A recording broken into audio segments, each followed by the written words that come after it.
Which has maximum internal energy at 290 kelvin.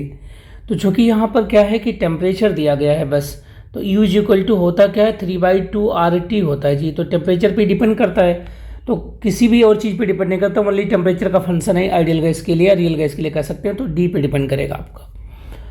अब ये question में 15 बहुत प्यारा क्वेश्चन है। हम जानते हैं कि जो डेल्टा U होता है वो होता है Q प्लस W, है ना। यहाँ से W इज इक्वल टू क्या हो जाएगा जी, डेल्टा U माइनस Q हो जाएगा।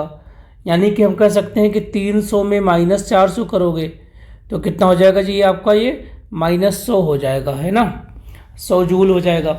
अब आप जानते हैं कि W इज इक्वल टू होता क्या है, होता -P एक्सटर्नल, ठीक है, इंटू डेल्टा B होता, और ये दिया है लीटर बार में, दिया है लीटर बार में।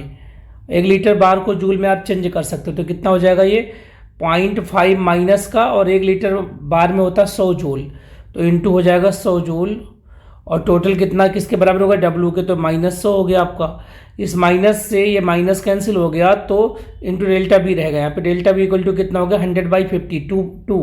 तो इसका आंसर A ना होकर के C होगा, इसे C कर लीजिएगा प्लीज़, इसका आंसर C हो जाएगा। अगला क्वेश्चन नंबर 16 है हमारे पास। वो कहता है कि आपको बताना है कि करेक्ट क्या है। तो 3 मोल गैस से अगर 2 मोल गैस बनेगी तो एंट्रोपी घटेगी, एंट्रोपी हो गई नेगेटिव। यहाँ पे मॉलिक्यूल आपके पास जो है X2 से X3 हो रहा है, इसका मतलब बॉन्ड फॉर्म हो रहा है, तो इसका मतलब डेल्टा H नेगेटिव हो जाएगा आपका, ठीक है। अब बात कर रहा है कि इस पॉइंट ऑफ डेल्टा H भी नेगेटिव हो, डेल्टा G भी नेगेटिव होगा, तो D is the right answer. अगला क्वेश्चन बहुत बढ़िया, एटम से मॉलिक्यूल बनेंगे तो बॉन्ड फॉर्मेशन में डेल्टा H नेगेटिव होगा, तो जिसमें पॉजिटिव उसे गलत कर लो आप, राइट। अब क्या है कि 2 मोल से बनना है 1 मोल, तो एंट्रोपी भी नेगेटिव होगा, D is the right answer.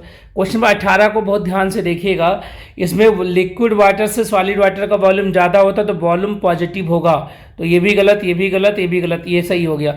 इसमें एक चीज़ गलत है कि एंट्रोपी नेगेटिव होना चाहिए, तो ये गलत दिया उन्होंने, डेल्टा एच नेगेटिव होगा, प्रिंटिंग मिस्टेक है, याद रखिएगा, बाकी सब चीज़ें सही हैं। For a process to be spontaneous at constant temperature pressure, delta H system क्या होना, डेल्टा जी सिस्टम नेगेटिव होना चाहिए, तो आप जानते ही जानते हैं, आराम से बार बार जानते हैं। डेल्टा एच और डेल्टा यू दिया हो तो यहाँ पे देखिए 1 मोल गैस इधर है, इधर 3/2 मोल है, तो 1 - 3/2 निकालना आपको, राइट। तो क्या बन जाएगा आपका 1/2, तो ए इज द राइट आंसर हो जाएगा आपका। क्लियर है इतना। अगला क्वेश्चन है द इफिशियंसी पूछा है आपका, तो क्या होता है आपका 1 - T1/T2, मानी कि सी आंसर हो जाएगा आपका, राइट।